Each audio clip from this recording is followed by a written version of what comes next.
En Aragón Radio, Al margen de Fermat, con Sixto Martínez y Diego Recaj.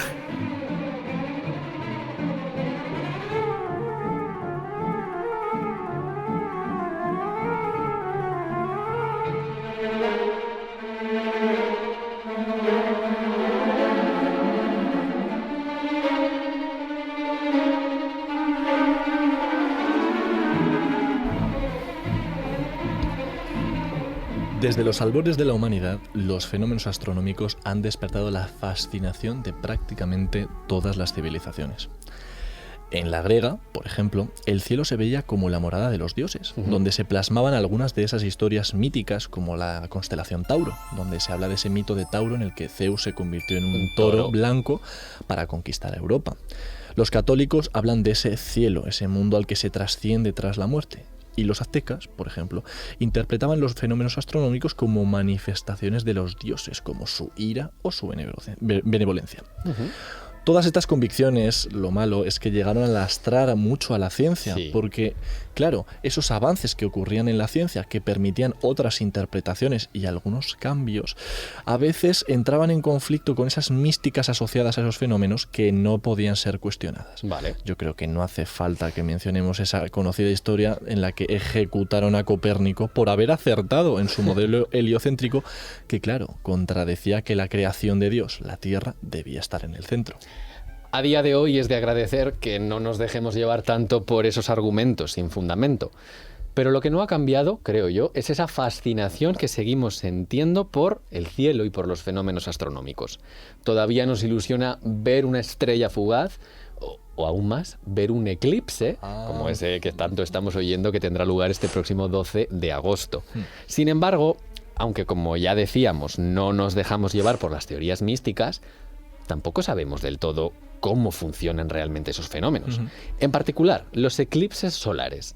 Todos tenemos más o menos una idea de qué hay detrás de un eclipse solar, ¿no? Está la Tierra, está el Sol y en medio se mete la Luna que tapa el Sol, pues esa es un poco la idea. Eso lo sabemos desde que vamos al cole, desde que somos pequeños. Ahora bien, ¿cómo podemos ser hoy en día capaces de saber cuándo va a ocurrir un eclipse? Y no hoy en día, que es que esto lo llevamos sabiendo hacer desde hace siglos. Sí. Y algo todavía más sorprendente que es exactamente los lugares en los que se va a visualizar mejor el eclipse. Bueno, en este programa no pretendemos en absoluto restar misterio ni fastidiaros toda esa magia que tiene de alguna manera la astronomía. Lo que queremos es que sigáis admirando estos interesantísimos fenómenos a la vez que os fascináis también con las matemáticas que hay detrás. Bienvenidos al programa donde os contamos todo lo que quedó por escribir. Bienvenidos al margen de Fermat.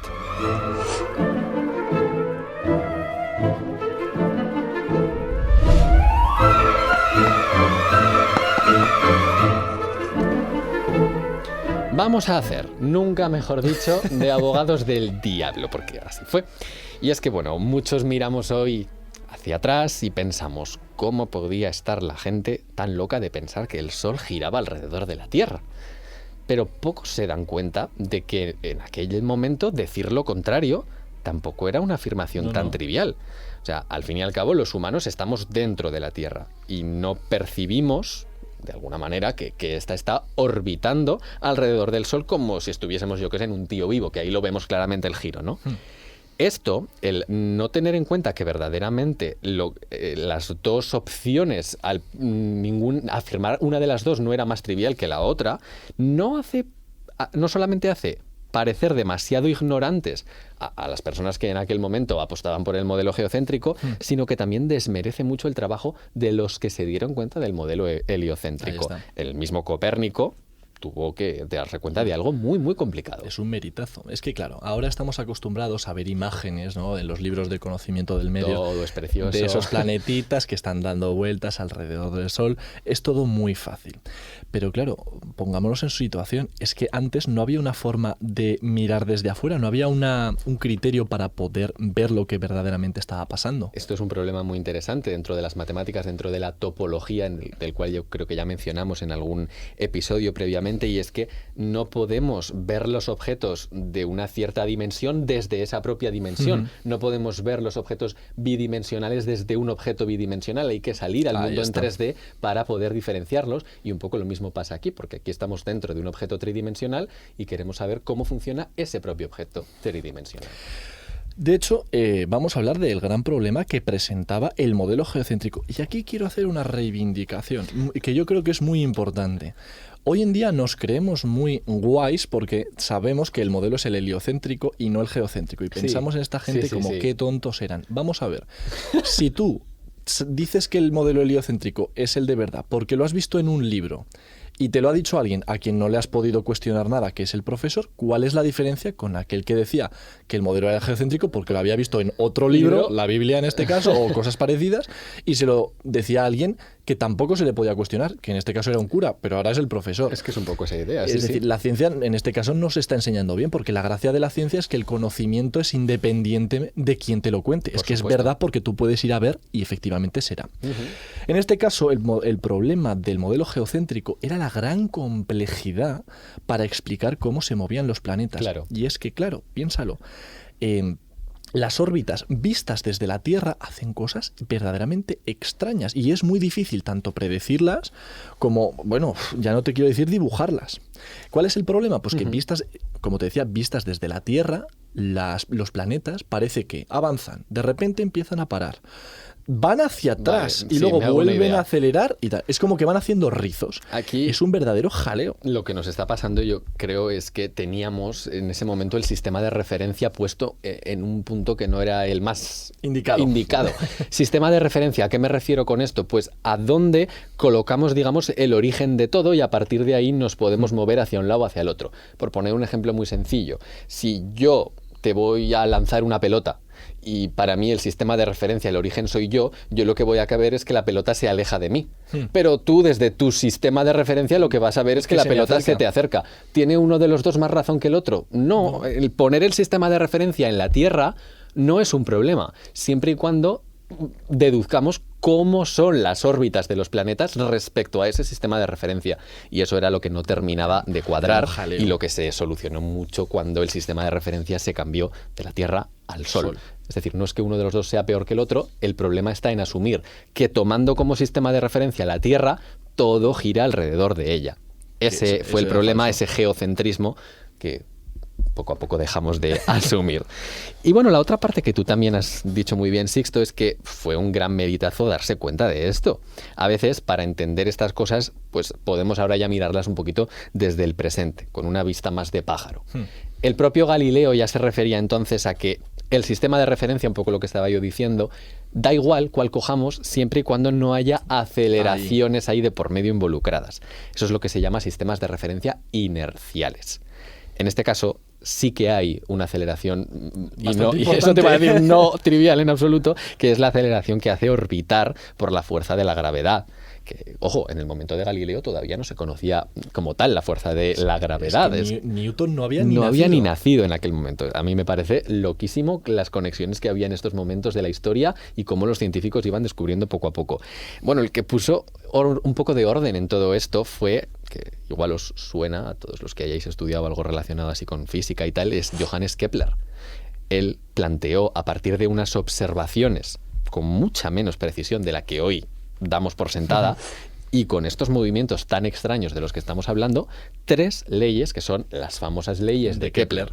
Voy allá con ellas. La primera ley de Kepler lo que nos dice es que efectivamente todos los planetas orbitan alrededor del Sol y lo hacen siguiendo órbitas elípticas.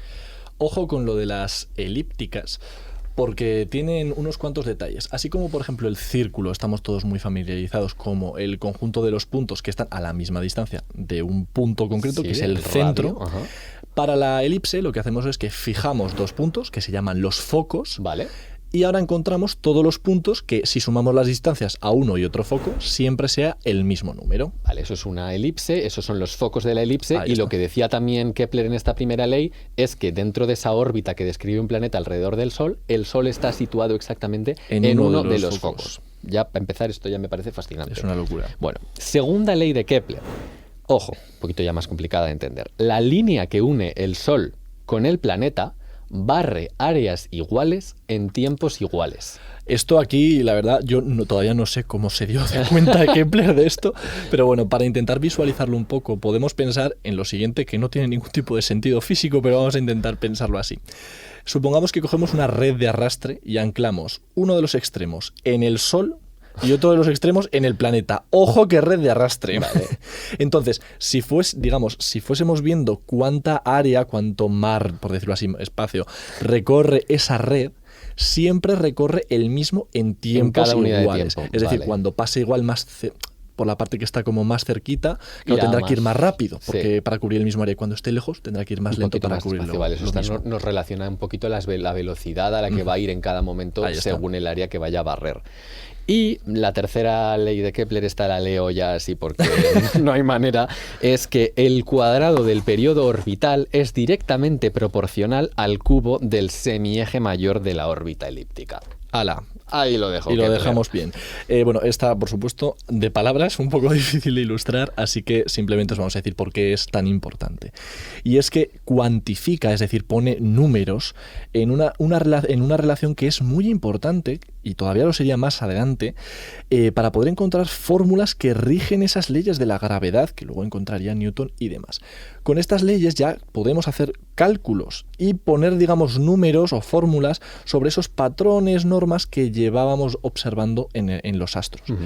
A día de hoy siguen siendo útiles. Es que es una barbaridad. A mí Algo me que se hizo parece hace tantísimos años fascinante. sigue siendo útil, aunque por supuesto hay que ponerle alguna modificación con cosas que sabemos ahora, como son la relatividad de Einstein, que, hombre, yo creo que no se le podía exigir a Kepler que con los 4 telescopios que tenía se hubiera dado cuenta de eso. Y así sí que podemos hacer todos los cálculos relacionados con los eclipses.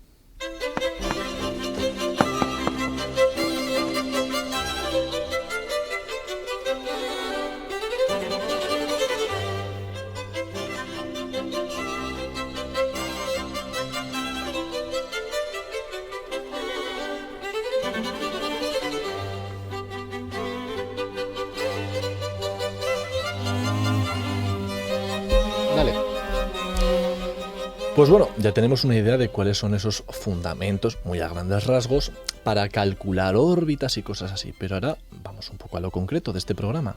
¿Cómo utilizamos todo esto para saber cuándo ocurrirá un eclipse? Claro, es que es una locura. O todavía más, ¿cómo usamos todo esto para calcular por dónde exactamente se va a ver? Y es que, ojo, te digo una cosa, es que llevamos sabiendo tanto que va a pasar un eclipse como por dónde se va a ver desde hace ya bastantes meses, y eso es lo que nos han dicho. Pero eso lo saben desde hace años. Claro, entonces, para esa primera de las preguntas, el por dónde, o sea, cuándo va a ocurrir el eclipse, te voy a empezar con otra pregunta. Fíjate, si la Luna va dando vueltas alrededor de la Tierra y el Sol está por otro lado, ¿no tendría que haber más eclipses a lo largo del mes? Vale, o sea, sí entiendo lo que dices, ¿no? Si cada vuelta que dé la Luna Pasa alrededor por de la delante. Tierra se va a poner en algún momento por delante del Sol, debería haber un eclipse por cada vuelta, o sea, uno al mes. Sí, claro, y para nada es así. Entonces, la cosa está, es que te he hecho la pregunta, pero yo sabía la respuesta, en que el plano en el que orbita la Luna, es decir, por dónde va dando vueltas, no está exactamente alineado con el plano en el que la Tierra va dando Vale. vueltas con el Sol. Vale. Ahí hay un poco, que realmente no es mucho, ojo, difieren en unos 5 grados, que no se nota prácticamente. Ujú. Pero ya eso es suficiente con las distancias astronómicas Claro. para que no nos sirva hacer eso de, bueno, pues una vez al 5 mes. grados en muchísima distancia. Es bastante, es bastante. Entonces, ahora cobra bastante sentido ese refrán de se tienen que alinear los astros. Y es que, claro, Pues sí. tiene que estar, ojo, la Luna a la altura del plano Tierra de la órbita Tierra-Sol para que pueda coincidir, porque si no va por otro sitio. Claro. Y luego además juntarse que la Luna esté en medio del Sol y la Tierra, que no tiene por qué ocurrir Y siempre. justamente en el momento. Sí, sí, sí. Y Es que ahí, esto es que, cuidado, porque ahí con todas esas cosas que se tienen que alinear y demás, ahí es cuando conseguimos el eclipse, no Sí, antes. Esto es algo que ya se planteaban hace siglos, como venimos diciendo, y que pasó a conocerse como el ciclo de Saros. Parece que aquí empezamos otra vez con el misticismo. Es algo así como el mínimo común múltiplo del mundo de los eclipses. Wow. Y es que deben coincidir un poco, como tú decías, varias cosas, concretamente deben coincidir 3, lo que llamamos los 3 meses lunares. Uf. Primer mes lunar se llama mes sinódico. Y esto es un poco lo que todos asociamos verdaderamente con mes lunar, que es el tiempo que hay entre dos lunas nuevas, esas fases de la luna que dura aproximadamente unos 29,53 días. Un poco lo que se ve en los calendarios estos grandes, Eso ¿no? es. Las lunas que van cambiando. Eso es el mes sinódico. Después tenemos, ojo que esto se pone interesante, el mes draconítico. Aquí entra en juego ese plano, esos planos en los que se mueven y orbitan los tres astros que mencionabas tú antes. Puesto que orbitan en diferente plano, como tú bien decías, la Luna hay momentos en los que cruza ese plano en el que la Tierra está orbitando al Sol, concretamente 2 veces, una y luego otra. Esos 2 puntos se llaman nodos, el nodo ascendente y el nodo descendente. Bueno, bien, pues el tiempo que tarda la Luna en cruzar uno de los nodos y después dar la vuelta completa, cruzar el otro y volver a ese nodo inicial, Vale. eso es el mes draconítico y dura unos 27,21 días. Vale, igual un poco por entender la motivación de esto es encontrar una especie de invariante, algo que siempre es lo mismo, que es en este caso el plano de la órbita Tierra-Sol, que eso entendemos que nunca cambia. Efectivamente. Y a partir de ahí, pues bueno, vamos midiendo cuando cruza La luna y se da la posibilidad de que haya un eclipse. Justo hay un pequeño detalle de por qué no coinciden los días y demás, y es que, claro, la órbita de la Luna va cambiando al final, es decir, se están moviendo las órbitas también. Entonces, sí. Ese cambio, por decirlo así, como que acerca el momento en el que llega. Por eso este mes es más corto. Un poquito más corto. Y después tenemos el tercer mes lunar, que es el mes anomalístico. Nos fijamos, ojo ahora, en el perigeo. ¿Y qué es el perigeo? Hemos dicho que las órbitas elípticas, ¿vale? Siempre orbitan alrededor de uno de los focos de esa elipse. Por lo tanto, hay momentos en los que el astro que orbita está más cerca del astro que está en el centro, digamos, y en momentos en los que está más lejos. Claro. Pues el perigeo es justamente el punto más cercano. Más cercano, vale. Ojo, en este caso hablamos de la órbita de la Luna alrededor de la Tierra. Vale. Bueno, pues ahora, otra vez, el tiempo que tarda la Luna en volver desde una vez que cruza el perigeo, dar la vuelta completa y volver otra vez al perigeo, pues ese es el mes anomalístico. Y este dura unos 27,55 días. O sea, horas más que... Es poquito. Que el otro.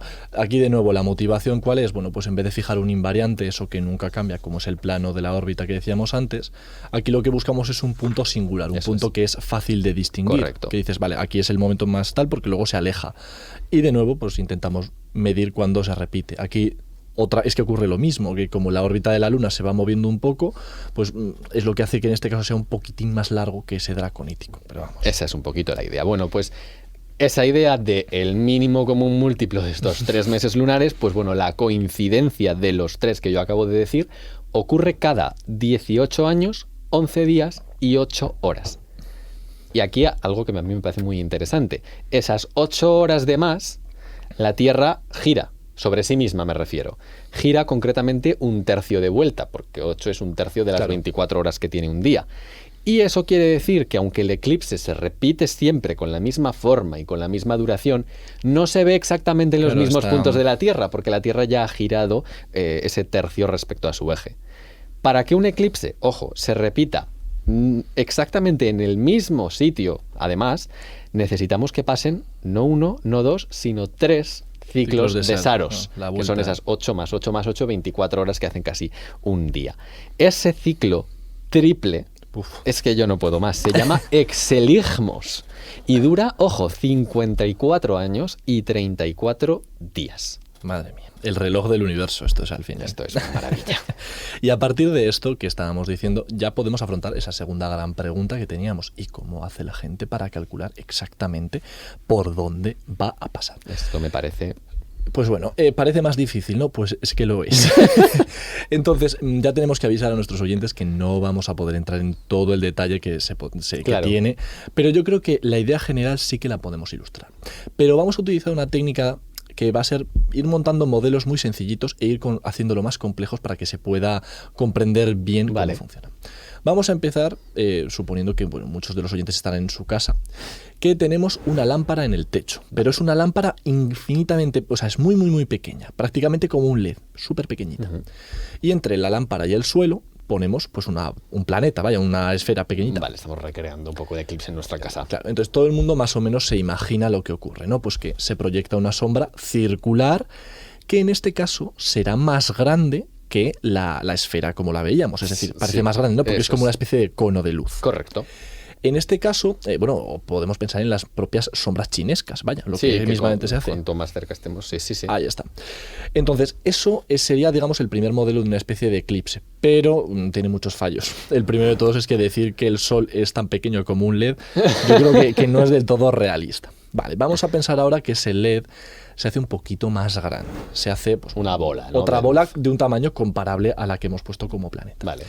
Aquí va a ocurrir una cosa un poco complicada, y es que los distintos puntos de esa bola iluminan en distintos ángulos Sí, la otra esfera. claro. Entonces, claro, puede haber puntos donde parte de la esfera que da luz, parte de la lámpara, se quede tapada por la esfera, pero haya parte que no. se vaya para allá. Ahí está. Eso es lo que nos ocurre cuando tenemos un techo con múltiples luces, que vemos sombras, pero vemos como sombras débiles. Es decir, vemos muchas sombras en muchos ángulos débiles y hay una sombra más pequeñita abajo que es la sombra Verdadera. Esas son las franjas del eclipse. La sombra verdadera es donde no se ve todos los focos de luz Ese están eclipse tapados. total.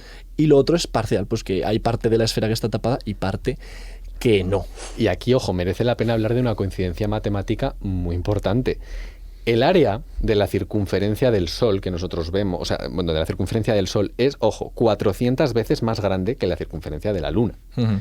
Pero es que en el punto concreto donde sucede ese eclipse, se da que el Sol está justamente 400 veces Vaya. más lejos de la Tierra que la Luna. Y eso provoca que al superponerse parece que encajan perfectamente, los vamos dentro del cielo, los vemos al mismo tamaño. Y eso es lo que hace que este eclipse sea total.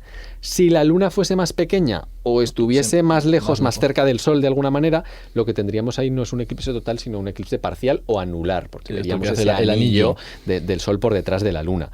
De hecho, suceden también los eclipses anulares, claramente en otros puntos de la órbita, donde esas medidas, esos Distancias. 400 veces, son distintas. Pues bueno, ya con esto nuestro modelo parece que está completo, solamente que nos falla que estábamos pensando antes en ese salón. El salón tiene un suelo plano.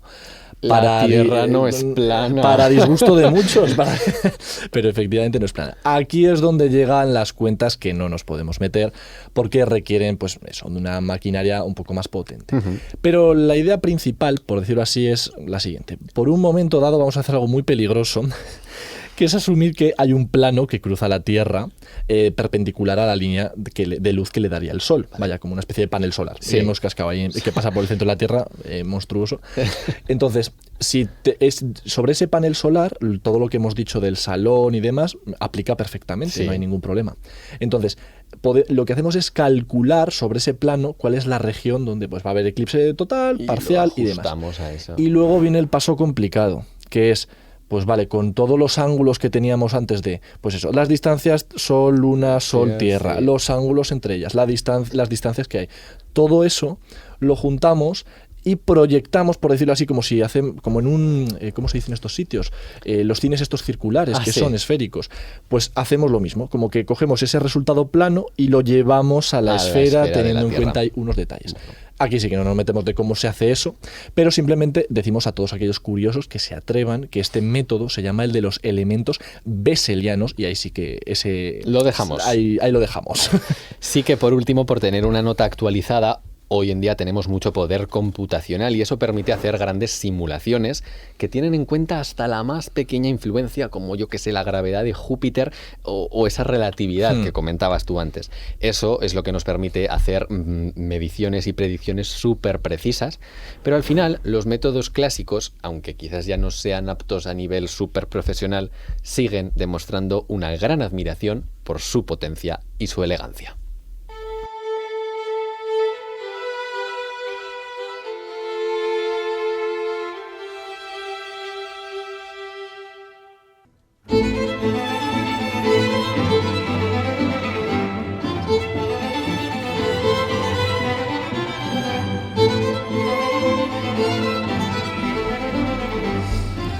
Ya sabéis que siempre nos gusta que os llevéis algo de estos programas. En este caso yo creo que es bastante fácil ver lo que merece la pena, ¿no?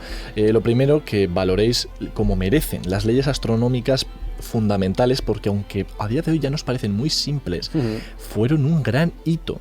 y moldearon cómo entendemos el mundo y todavía nos siguen sirviendo. Por supuesto. Y más allá de eso, pues que tengáis unas nociones de cómo estas mismas leyes sirven para calcular hoy en día fenómenos astronómicos como ese eclipse que seguramente disfrutéis este 12 de agosto.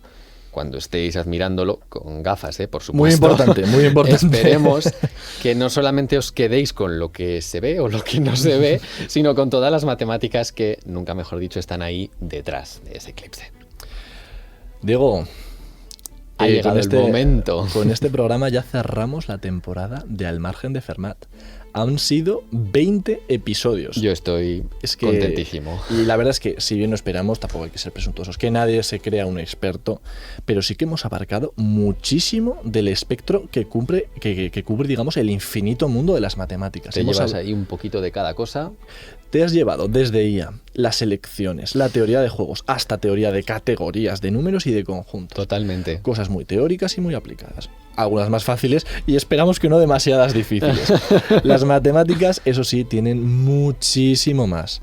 Pero esperamos por lo menos que haberos dado, pues eso, unas pequeñas pinceladas, unas nociones para que ahora os suenen algunos temas y que os hayáis llevado muchas nuevas formas de ver el mundo. Pues yo no lo habría dicho mejor. Y tenemos que agradecer, por supuesto, a todas aquellas personas que no solamente somos Sixto y yo, que hacen el trabajo que no se ve. En especial a nuestro compañero David, que es el que se encarga de editar todos estos videopodcasts y el contenido para nuestras redes sociales, a los técnicos que están aquí con nosotros cada vez que venimos a grabar. Y extendemos, por supuesto, ese agradecimiento a toda esta casa, a Aragón Radio, en especial a Ana Segura, que confió de nosotros desde el principio, por esa oportunidad que para nosotros ha supuesto no solamente hacer el podcast, sino también habernos convertido pues un poquito en los matemáticos de cabecera de Aragón Radio. Y sin duda dar gracias también a los oyentes que nos habéis seguido. Esperemos que hayáis disfrutado tanto como nosotros hemos disfrutado preparando y grabando estos 20 programas y os hayamos servido para conocer pues todo aquello que quedaba por escribir. Para nosotros siempre quedará hueco en este margen. En el margen de Fermat. En Aragón Radio, Al Margen de Fermat, con Sixto Martínez y Diego Recaj.